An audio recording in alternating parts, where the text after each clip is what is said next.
오늘 이 시간에는 에스겔 33장과 34장 말씀을 살펴보고자 합니다. 에스겔 33장은 파수꾼에 대한 말씀이고 에스겔 34장은 목자에 대한 말씀입니다. 에스겔 33장 7절 말씀에 보면 이런 말씀이 있습니다. 인자야, 내가 너로 이스라엘 족속의 파수꾼을 삼음이 이와 같으니라. 그런즉 너는 내 입의 말을 듣고 나를 대신하여 그들에게 경고할지어다. 인자는 에스겔을 가리킵니다. 하나님의 에스겔을 이스라엘 족속의 파수꾼으로 삼으신 것입니다. 그 말씀하시면서 너는 내 입의 말을 듣고 라고 말씀하셨는데 파수꾼은 하나님의 말씀을 들어야 합니다. 만약 파수꾼이 하나님의 말씀을 듣지 않고 말을 하면 엉뚱한 말을 하거나 자기 말을 할 수밖에 없죠. 그래서 파수꾼은 반드시 하나님이 뭐라고 말씀하셨는지 하나님의 말씀을 먼저 들어야 합니다. 설교자도 마찬가지지요. 설교자가 하나님의 말씀을 보지 않고 설교를 하면 세상 이야기를 하거나 자기 말을 하거나 엉뚱한 말을 할 수밖에 없습니다. 그래서 하나님의 말씀을 보고 설교를 해야 하나님의 말씀을 전할 수가 있습니다. 그래서 하나님께서 너는 내 입의 말을 듣고 나를 대신하여 그들에게 경고하라 그렇게 말씀하십니다. 에스겔 33장을 제가 이렇게 읽어보니까 가령이라는 말이 에스겔 33장 2절 중간에도 나오고요. 8절에도 나오고 13절에도 나오고 14절에도 가령이라는 말이 나옵니다. 그러니까 하나님께서 예를 들어서 이런 일이 일어나면 그런 예를 들어서 이제 파수꾼의 역할을 그렇게 설명하고 계십니다. 에스겔 33장 2절부터 6절까지 말씀을 보면 이런 예를 들어서 파수꾼의 사명을 말씀하십니다. 하나님께서 어느 지역에 칼을 보냈다 그랬는데 이 칼이 세번역 성경에는 적군이라고 되어 있습니다. 그러니까 하나님께서 어느 지역에 이제 예를 들어서요 적군을 보냈어요. 그런데 백성 중에 한 사람을 파수꾼으로 세워놨습니다. 자, 파수꾼이 적군이 오는 것을 보고 나팔을 불어서 백성들에게 경고하면 파수꾼은 자기 역할을 다한 거죠. 근데 만약 적군이 왔는데 파수꾼이 나팔을 불어서 경고하지 않으면 하나님께서 내가 파수꾼에게 그 죄를 찾겠다고 그렇게 말씀하십니다. 저도 군대를 갔다 왔는데요. 군대를 가면 그 지역에 24시간 보초를 씁니다. 군데 다 보초병이 서 있어요. 혹시 누가 오면 이제 보초병이 그것을 알고 이제 제지를 하죠. 보초병을 세웠는데 보초병이 적군이 오는 것을 보고 경고하지 않으면 그 부대가 어떻게 되겠습니까? 그때 파수꾼의 역할이 그렇다는 겁니다. 그러므로 파수꾼의 역할은 아주 중요하다는 것을 우리가 알게 됩니다. 에스겔 33장 8절과 9절을 보면 또 다른 예를 들어 파수꾼의 사명을 말씀하는데 하나님께서 이제 이렇게 말씀하셨습니다. 악인들은 멸망한다. 근데 이 하나님의 말씀을 파수꾼이 듣고 악인들은 멸망한다고 예수님을 믿으라고 의롭게 살라고 그렇게 경고하고 전했다면 파수꾼에게는 죄가 없다는 겁니다. 근데 하나님께서 악인들은 멸망한다라고 말씀하셨는데 그 말씀을 사람들에게 전하지 않고 악인들이 멸망당하면 그 책임을 파수꾼에게서 찾겠다 그렇게 말씀합니다. 그래서 파수꾼은 하나님으로부터 들은 말씀을 가감없이 그대로 백성들에게 전해야 합니다. 만약 오늘 제가 예수님 안 믿어도 됩니다, 아무렇게 살아도 구원받습니다라고 전하면 하나님께서 저에게 그 책임을 물을 거예요. 내가 너를 말씀을 전하는 사역자로 세우셨는데 하나님과 전혀 다른 이야기를 하면 그 책임은 저에게 있는 거죠. 그런데 제가 예수님을 믿고 믿음으로 살아야 구원을 받습니다라고 하나님의 말씀을 전했다면 저에게는 책임이 없고 말씀을 들은 사람에게 책임이 있다고 하는 이제 그런 말씀을 파수꾼의 사명을 통해서 말씀하고 있습니다. 에스겔 33장 10절과 11절에 보면 또 하나님이 이런 예를 들어서 말씀하십니다. 에스겔아, 너는 이스라엘 백성들에게 전해라. 이스라엘 백성들이 우리가 허물과 죄가 많아서 어찌 능히 살겠느냐, 그렇게 이스라엘 백성들이 이야기한다는 겁니다. 근데 하나님이 뭐라고 말씀하십니까? 나의 삶을 두고 맹세하는데 나는 악인이 죽는 것을 기뻐하지 아니하고 악인이 그 길에서 돌이켜 사는 것을 기뻐하노라. 이스라엘 백성들아, 돌이키고 돌이키라. 너희 악한 길에서 떠나라. 어찌 죽고자 하느냐 하셨다 하라.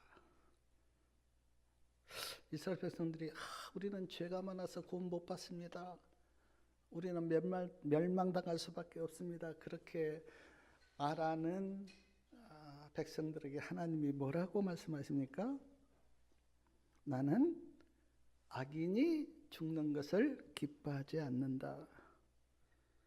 악인이 그 길에서 돌이켜 사는 것을 기뻐하노라. 그러니 이스라엘 백성들아, 돌이키고 돌이키라. 악한 길에서 떠나라. 어찌 죽고자 하느냐. 사랑하는 여러분, 하나님의 마음이 이렇습니다. 하나님은 누구나 멸망당하는 것을 기뻐하지 않으세요. 한 영혼이라도 돌이켜 사는 것을 기뻐하십니다. 한 영혼이라도 주님께 돌아와서 구원받는 것을 하나님은 기뻐하세요. 그래서 이스라엘 백성들아, 돌이키고 돌이키라. 어찌 죽고자 하느냐. 그렇게 간절히 호소하십니다. 에스겔 33장 12절 말씀을 보면 에스겔아, 너는 백성에게 말하여라. 의인이 범죄하는 날에는 그 의가 그를 구원하지 못할 것이요, 악인이 돌이켜 그 악에서 떠나는 날에는 그 악이 그를 엎드려뜨리지 못할 것이다. 그렇습니다. 전에는 내가 예수님 잘 믿고 의인이었어요. 그런데 죄를 짓고 아무렇게나 살면 그가 받았던 의가 아무 의미가 없어집니다. 반대로 내가 전에는 악인이었는데 마음을 돌이켜서 믿음으로 살면 그는 구원받고 멸망당하지 않는다. 그렇게 말씀합니다. 그러므로 중요한 것은 내가 1년 전에 어떻게 살았느냐가 아니라 오늘 내가 어떻게 살고 있는가 하는 거예요. 내가 옛날에 어떤 사람이었는가가 중요한 것이 아니고 오늘 내가 하나님 앞에서 어떤 사람인가가 중요해요. 하나님은 오늘 나를 보시기 때문에. 에스겔 33장 13절하고 14절에 보면 또 이런 말씀을 하십니다. 내가 의인에게 말하기를 너는 살리라 하였다 하자.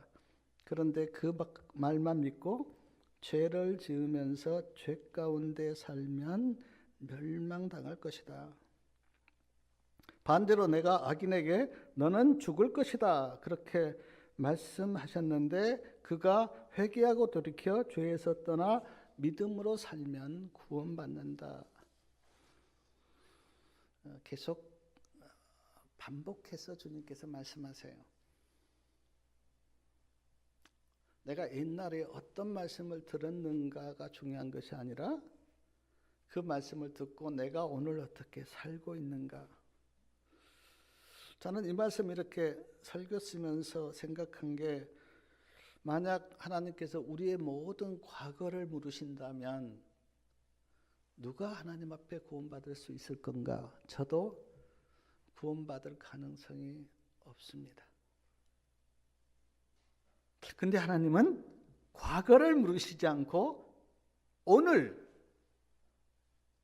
내가 예수님 믿고 어떻게 살고 있는가를 보세요. 그래서 옛날에 내가 어떻게 살았다, 의롭게 살았다, 죄인처럼 살았다, 그건 의미가 없습니다. 내가 아무리 옛날에 잘못 살았다고 하더라도 오늘 내가 예수님 안에서 믿음으로 살고 있으면 과거는 문제가 안 됩니다. 그래서 전에 내가 어떻게 살았으니 나는 소망이 없어 그렇게 말할 필요가 없습니다. 예수님 안에서는 과거를 보지 않으시고 오늘 나의 삶을 하나님은 보고 계십니다.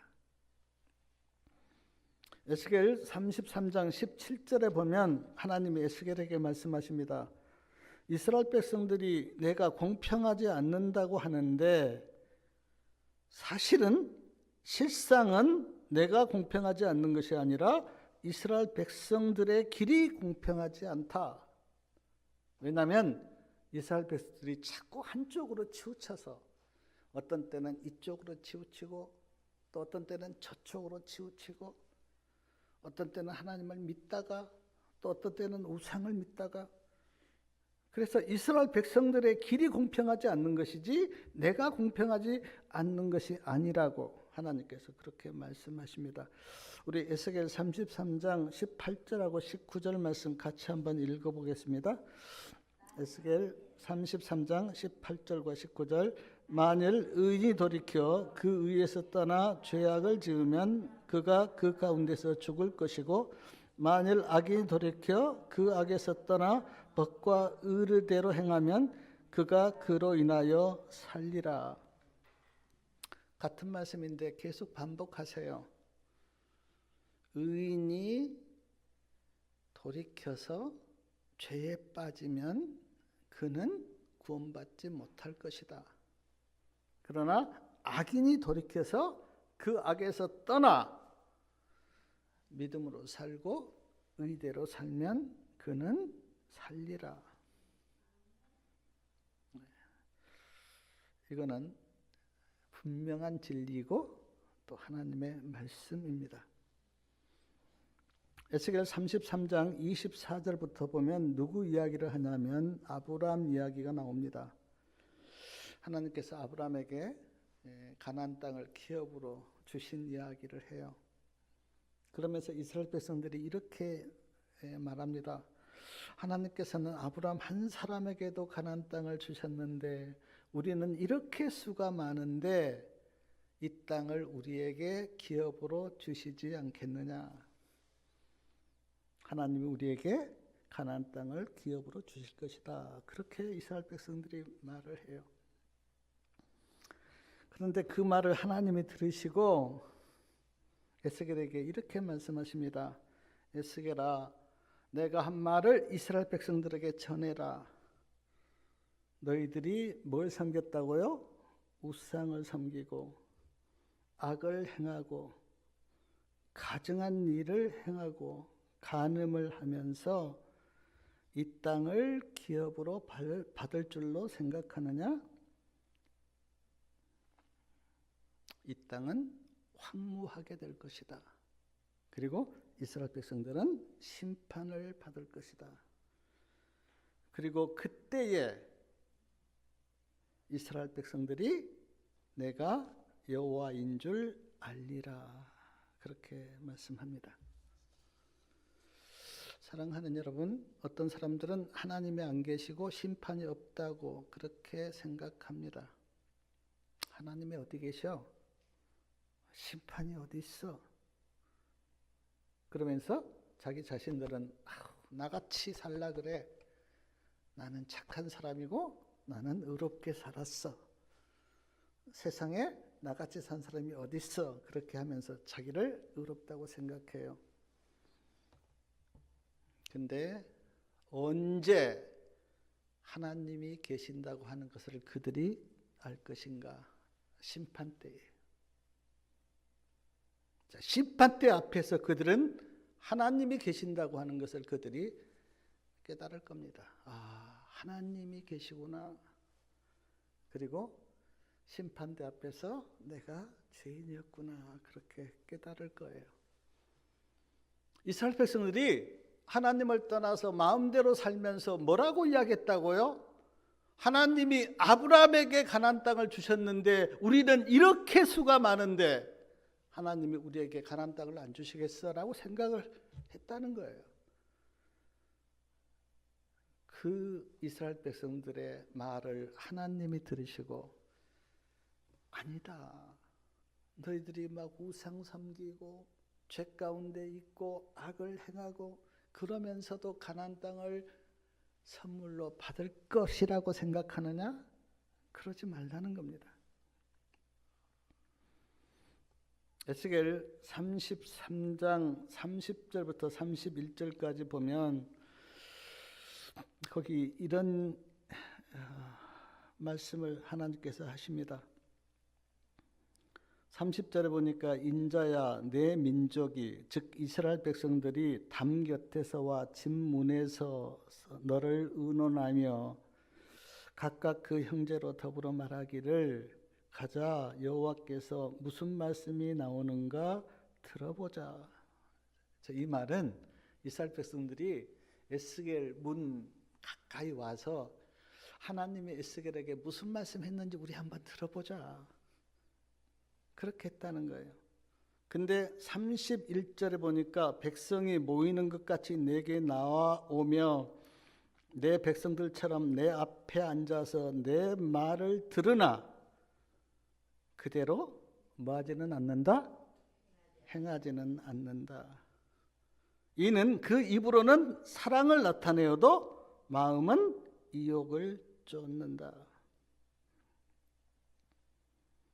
너는 그들이 너를 음악을 잘하며 그러니까 뭐 하나님을 찬양하고 고운 음성으로 사랑의 노래를 하는 것 같이 여겼나니 내 말을 듣고도 준행치 아니하거니와 그 말이 응하리니 응할 때에는 그들이 한 선지자가 자기 가운데 있었던 줄을 알리라.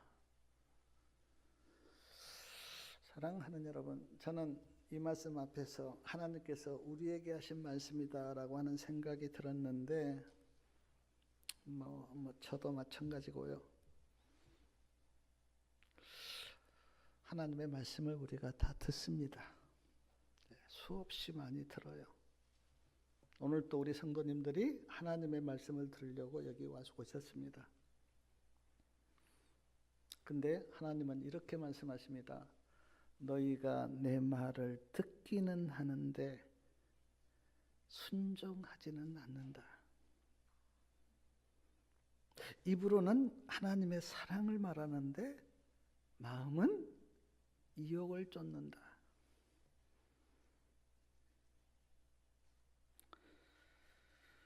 그러나 내가 너에게 한 말이 반드시 이루어질 텐데 그때 우리 가운데 누가 있었다고요?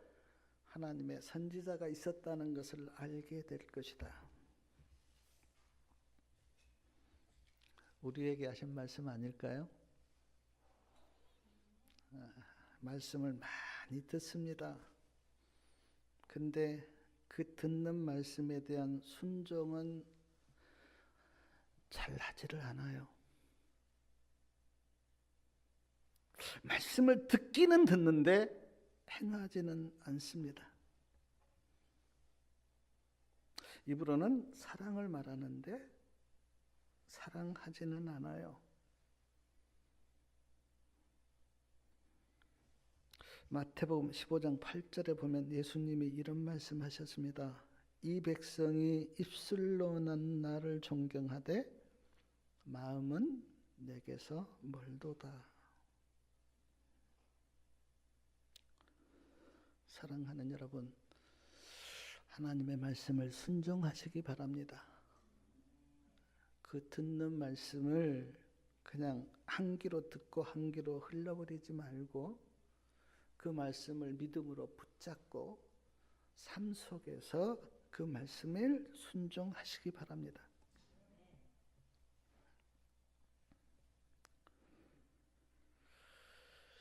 하나님께서 파수꾼에 대한 말씀을 쭉 하시면서 내가 너에게 한 말이 반드시 이루어질 것이다 그렇게 말씀하셨는데, 그리고 이스라엘 백성들 가운데 선지자가 있었다는 것을 알 것이다 그러셨는데, 제가 그 증언의 말씀을 보면 그 둘째 부활 후에 이제 둘째 부활 때 악인들이 다 일어나잖아요.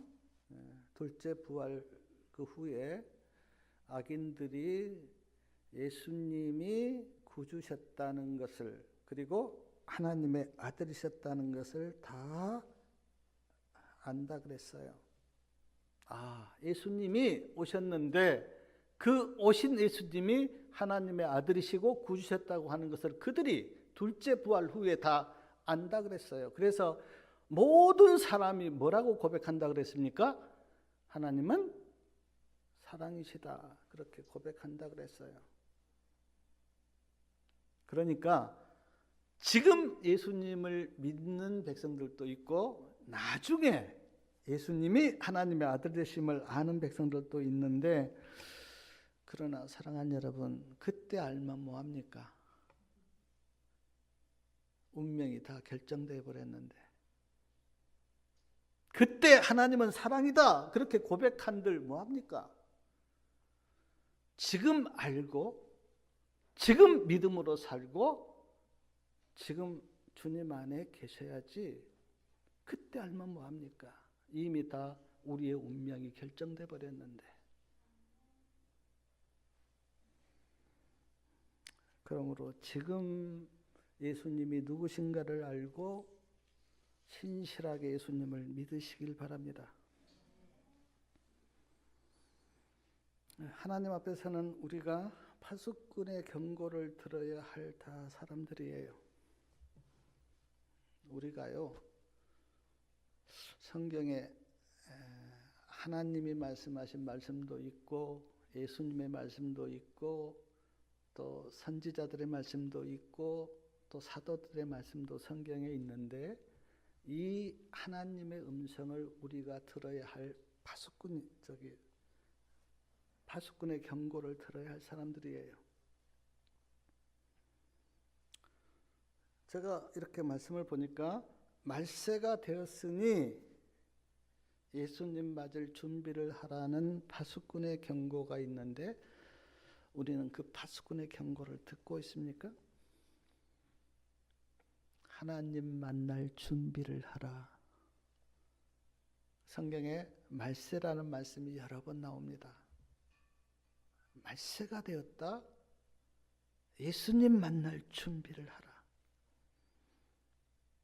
마태복음 24장에 보면 복음이 세상 끝날까지 전해지면 주님이 오신다 그렇게 말씀하셨는데, 지금 거의가 다 모든 부족에게 하나님의 말씀이 전해지고 있습니다. 그걸 보면 예수님 오실 때가 다 되었는데 이 파수꾼의 경고를 우리는 듣고 있습니까? 사람들이 돈을 사랑하고 쾌락을 사랑하는 걸 보면 말세가 되었다고 하는 말씀이 성경에 있는데 파수꾼의 경고를 우리는 듣고 있습니까? 영적인 눈을 뜨고 한번 보십시오. 파수꾼이 우리를 굉장히 많이 깨워요. 예수님 오실 때가 되었다고 하는 경고를 성경 말씀을 통해서 그리고 성령을 통해서 우리에게 들려주고 있습니다. 일어나라고, 준비하라고, 지금 그렇게 졸 때가 아니라고. 성도님들은 이 파수꾼의 경고를 얼마나 듣고 있는지 한번 자신을 돌아보시길 바랍니다. 세상 사람들에게는 또 우리가 하나님의 말씀을 전하는 누구입니까? 파수꾼이에요. 그러니까 하나님 앞에서는 우리가 하나님의 음성을 듣는 사람들이고 세상 사람들에게는 우리가 하나님의 말씀을 전하는 파수꾼이에요. 파수꾼 역할을 어떻게 하고 있습니까? 잘 하고 계십니까? 만나는 사람들에게 하나님의 경고를 전하는 그 파수꾼의 역할. 저는 제 자신을 돌아볼 때 심히 부끄럽고 하나님 앞에 죄송할 뿐입니다. 담대하게 하나님의 말씀을 경고의 나팔을 전하지 못한 것에 대해서 하나님 앞에 매우 부끄럽고 죄송스러워요. 우리 성도님들, 나에게 주신 그 하나님의 말씀을 사람들에게 전하는 파수꾼의 역할을 잘 하시길 바랍니다. 사람들이 나에게 하나님의 말씀을 전해주지 않아서 내가 멸망했다고 그렇게 만약에 소리 지르면 우리가 얼마나 죄송스럽고 부끄럽겠어요. 에스겔 34장은 목자에 대한 말씀인데 에스겔 34장 2절에 보면 인자야 너는 이스라엘 목자들을 쳐서 애언하라. 하나님께서 에스겔에게 목자들을 책망하십니다. 자, 어떻게 책망하시는지 우리 4절요. 에스겔 34장 4절 말씀 다 같이 한번 읽어보겠습니다. 4절 너희가 그 연약한 자를 강하게 아니하며 병든 자를 고치지 아니하며 상한 자를 싸매어 주지 아니하며 쫓긴 자를 돌아오게 아니하며 잃어버린 자를 찾지 아니하고 다만 강포로 그것들을 다스렸도라. 이렇게 책망하십니다. 연약한 자를 돌보지 않았다. 병든 자를 고쳐주지 않았다. 상한 자를 싸매어 주지 않았다. 쫓긴 자를 돌아오게 하지 않았다. 잃어버린 자를 찾지 않았다. 그렇게 책망하십니다. 이스라엘 목자들에게요. 그리고 오늘 우리들에게. 에스겔 34장 17절, 20절, 22절 세 번이나 하나님께서는 이스라엘 목자들을 심판하겠다 그렇게 말씀하십니다. 왜냐하면 영혼들을 고쳐주지 않고 싸매주지 않고 돌아오게 하지 않고 찾지 않았기 때문에 내가 이 이스라엘 목자들을 심판하겠다. 하나님은 우리 모두를 다 보고 계시고 알고 계십니다. 그래서 누구도 하나님 앞에서는 숨길 수가 없어요.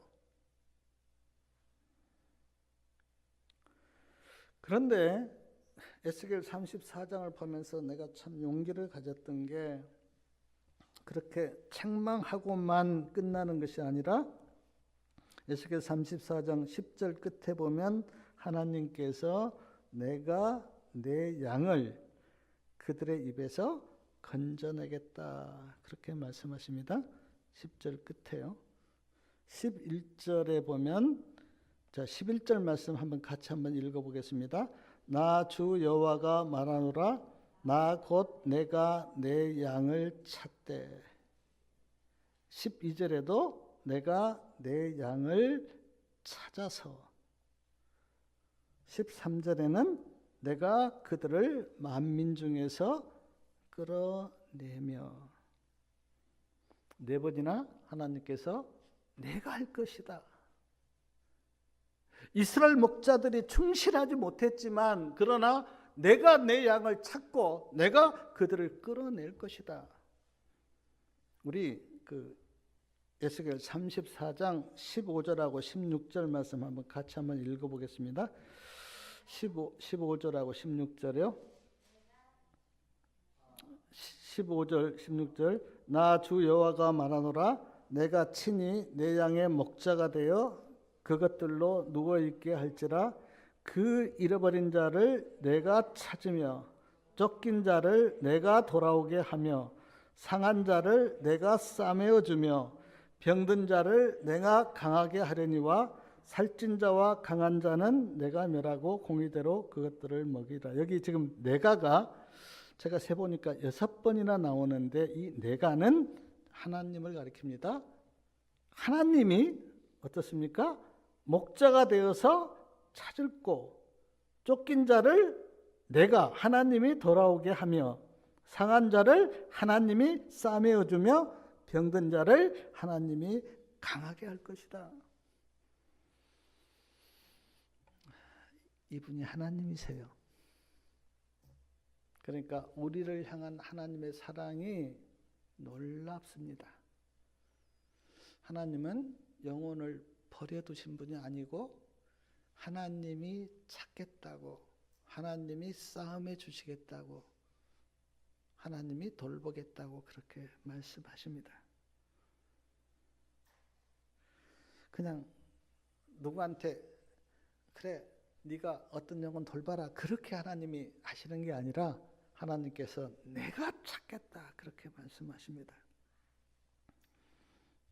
에스겔 34장 23절부터 보면 누구 이야기를 하십니까?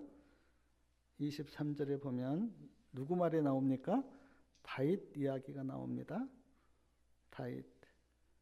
다윗은 이스라엘 왕입니다. 그런데 그 다윗 이야기를 하시면서 24절에 보니까 나 여호와는 그들의 하나님이 되고 내 종 다윗은 그들 중에 왕이 되리라. 나 여호와의 말이니라. 다윗 이야기를 하세요.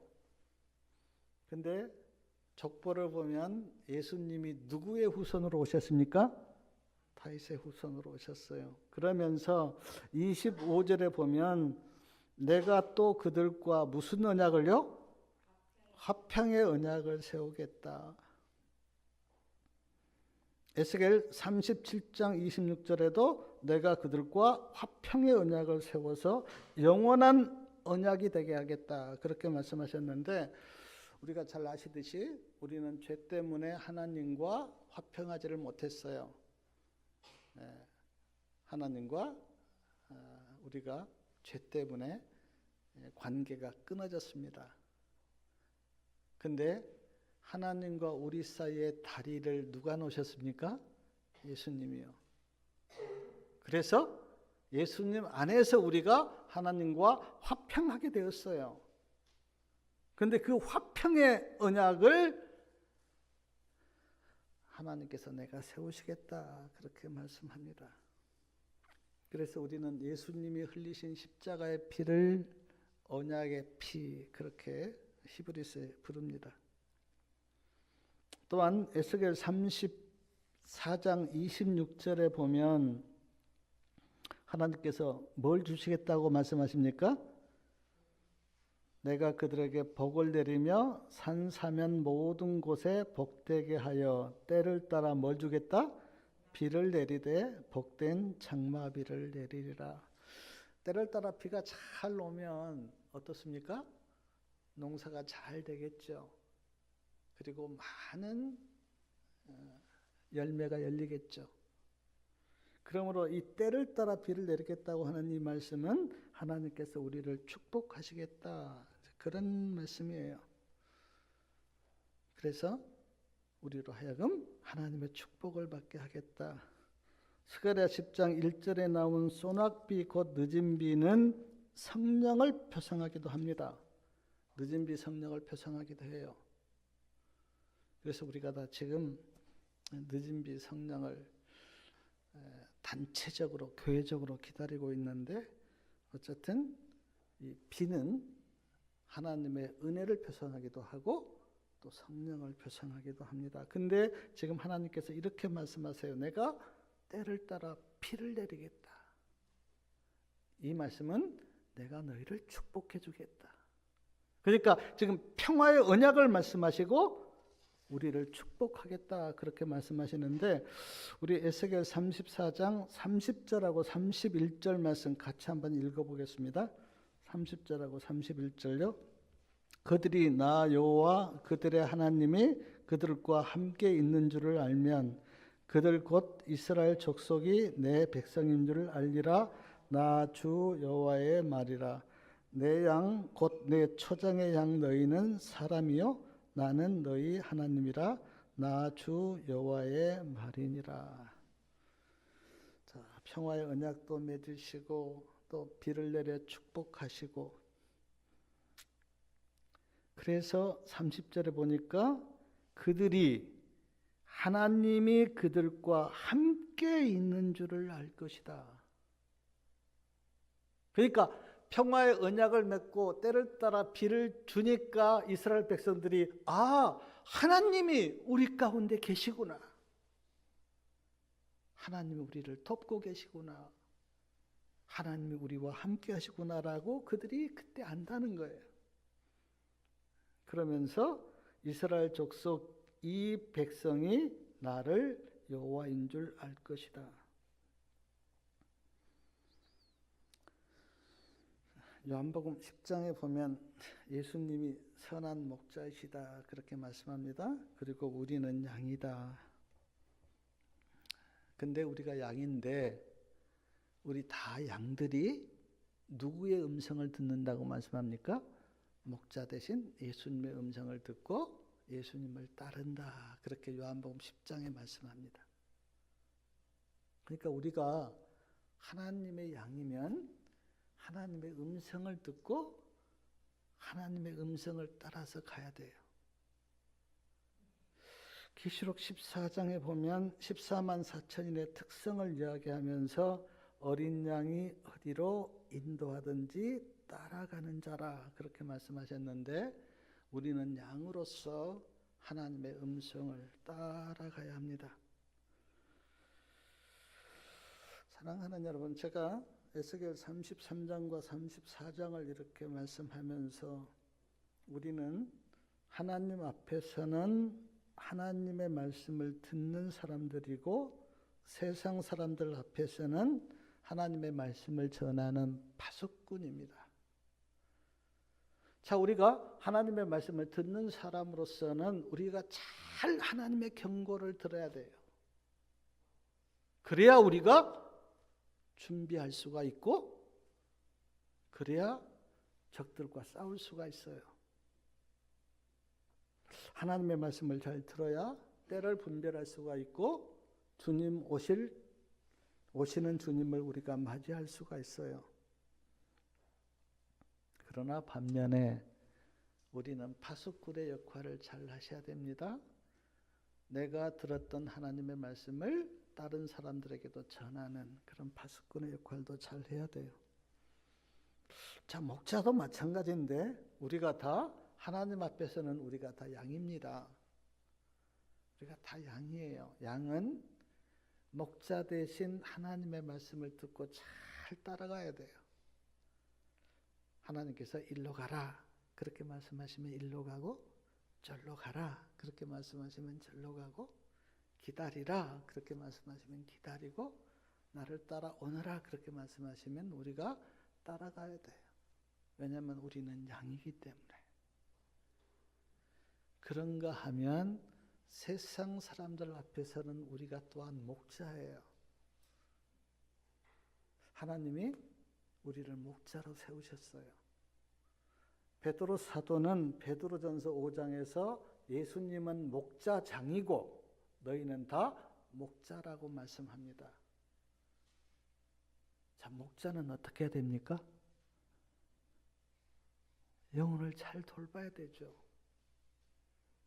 영혼을 사랑하고 영혼을 예수님께 인도하고, 그게 목자가 할 일이죠.